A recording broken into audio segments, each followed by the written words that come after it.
Shalom keluarga damai, bersyukur untuk hari yang baru yang Tuhan telah berikan kepada setiap kita pada hari ini. Mari saat ini kita mempersiapkan hati kita untuk sekali lagi mendengarkan firman Tuhan, sambil sebuah pujian akan menuntun kita dalam memasuki perenungan firman Tuhan.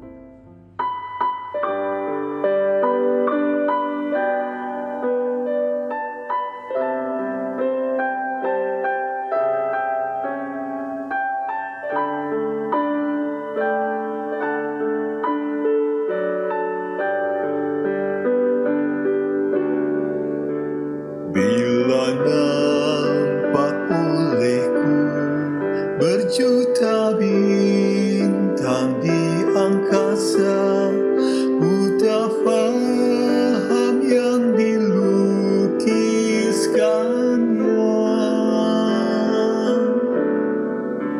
Namun Tuhan Allahku yang menabur bintang itu berencana di tiap karyanya. Hanya Dialah yang tahu kan segala rahasia. Tiada ku takutkan kuasa gelap, masa yang datang tak jelas, tapi ini terang bagiku, tangan Tuhan yang atur segenap.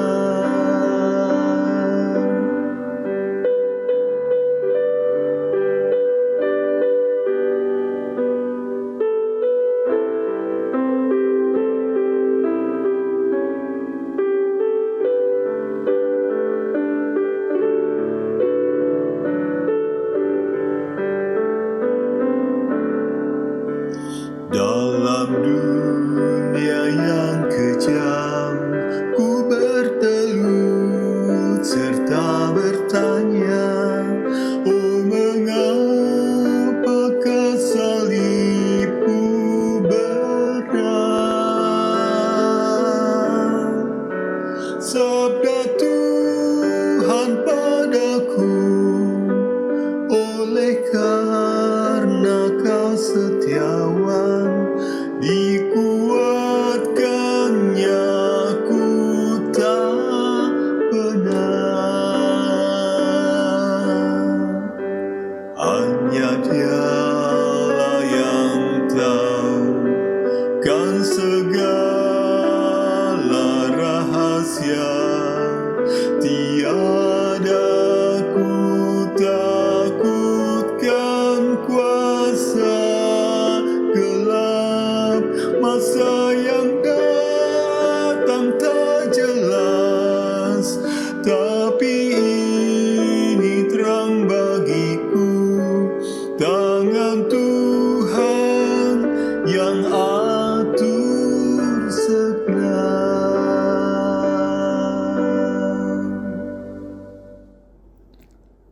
Mari kita bersatu di dalam doa.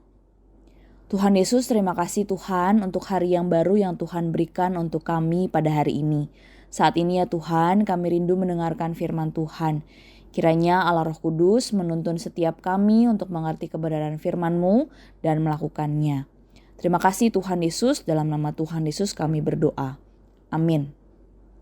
Bapak Ibu Saudara, perenungan firman Tuhan kita pada hari ini terambil dalam Markus 13 ayat yang ke-32 hingga ayat yang ke-37. Demikian bunyi firman Tuhan. Tetapi tentang hari atau saat itu tidak seorang pun yang tahu.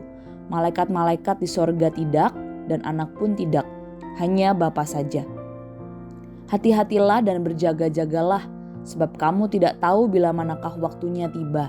Dan halnya sama seperti seorang yang berpergian, yang meninggalkan rumahnya dan menyerahkan tanggung jawab kepada hamba-hambanya, masing-masing dengan tugasnya, dan memerintahkan penunggu pintu supaya berjaga-jaga. Karena itu berjaga-jagalah, sebab kamu tidak tahu bila manakah Tuanmu itu pulang, menjelang malam atau tengah malam atau larut malam, atau pagi-pagi buta. Supaya kalau ia tiba-tiba datang, jangan kamu didapatinya sedang tidur. Apa yang kukatakan kepada kamu, kukatakan kepada semua orang. Berjaga-jagalah. Demikian firman Tuhan. Bapak Ibu Saudara, tema perenungan firman Tuhan pada hari ini adalah nasihat supaya berjaga-jaga.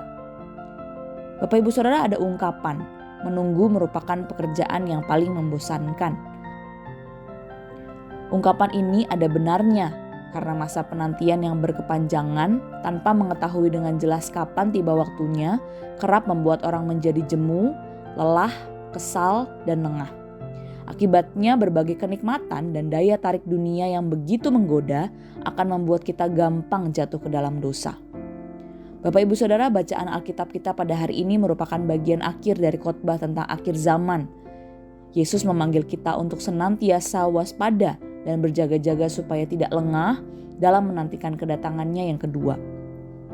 Jika sebelumnya dalam Injil Markus, kedatangan Sang Anak Manusia ini bermakna penghakiman yang menakutkan karena diberitakan bagi mereka yang belum percaya bahkan menolak, kini kedatangan Sang Anak Manusia adalah sesuatu yang menjadi pengharapan dan dinantikan oleh setiap orang-orang Kristen yang percaya kepada Tuhan.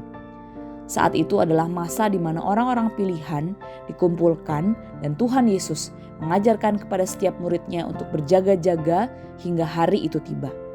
Artinya berjaga-jaga dalam bagian ini adalah setiap pengikut Kristus tidak lalai mengerjakan tugasnya saat Tuhan Yesus datang kedua kalinya.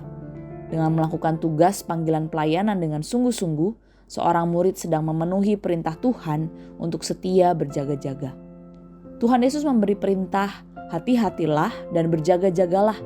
Perintah ini mengarahkan para murid untuk tidak terlena, tetapi mawas diri dan waspada di dalam doa dan di dalam iman.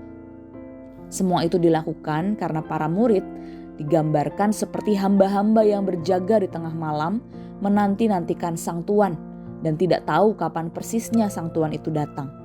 Yang mereka tahu dan perlu kerjakan adalah berjaga-jaga dan berhati-hati.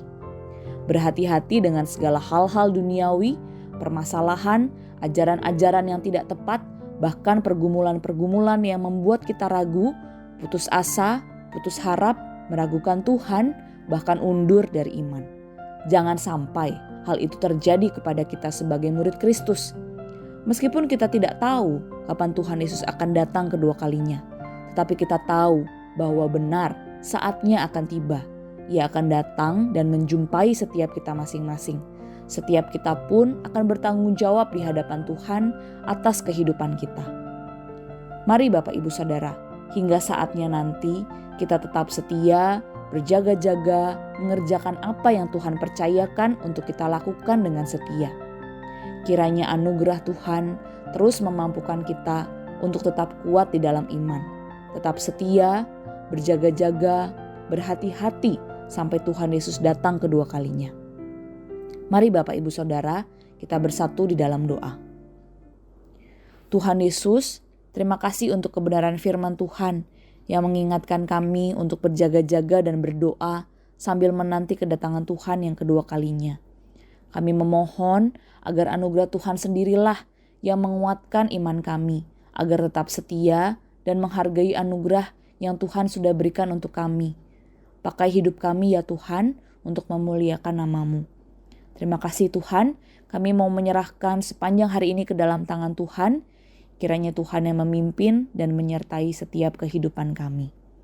Terima kasih Tuhan Yesus, di dalam nama Tuhan Yesus kami berdoa. Amin. Selamat beraktivitas Bapak Ibu Saudara, Tuhan Yesus memberkati setiap kita.